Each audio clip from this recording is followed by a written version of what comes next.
Македонската православна црква од секогаш се залагала автокефалијата да се издействува по канонски ред, а за тоа се создадени сите предпоставки. Најпрвен во 1958 година е возобновена Охридската архиепископија,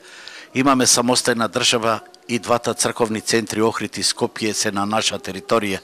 Од друга страна, сега се отстранети и сите други пречки со кои не оспоруваат црквите од грчкото јазично подрачје, па затоа на потеќе Вселенската патриаршија како единствено надлежна за решавање на ова прашање, смета владиката Петар. Според него, изјавата на московскиот и руски патриарх Кирил дека за нас може да се применува украинското сценарио, во никој случај не може да се стави во ист контекст, вели битолскиот митрополит. Не треба да се меша и да се поистоветува нашето прашање ниту со Украинската православна црква, ниту со било која друга помесна православна црква, бидејќи нашето е сосема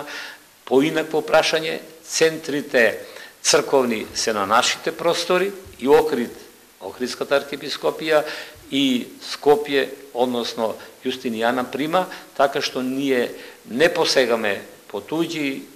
јурисдикции, туку исклучиво сакаме да се реши нашето прашање на просторот на нашата држава. После Вселенските собори до денес автокефалиите исклучиво ги дава Вселенската патриаршија, а во нашиот случај тоа не задира во уставот на Српската православна црква, што значи дека прашањето е друг карактер, вели владиката Петар. Прашањето мора да се реши во контекст на 17-тото правило на 4-тиот Вселенски собор, кога се создава нова држава, ако се исполнети условите сите, а кај нас се преисполнети, зашто ова прашање се влече повеќе од 7 децении наназад, и автоматски гледано од тој аспект нема дискусија дека ние ги исполнуваме сите услови за да добиеме автокефалност. Во прашање е најголемиот проблем и најголемите две рани на православието, а тоа е национализмот или шовинизмот, и заради од тие причини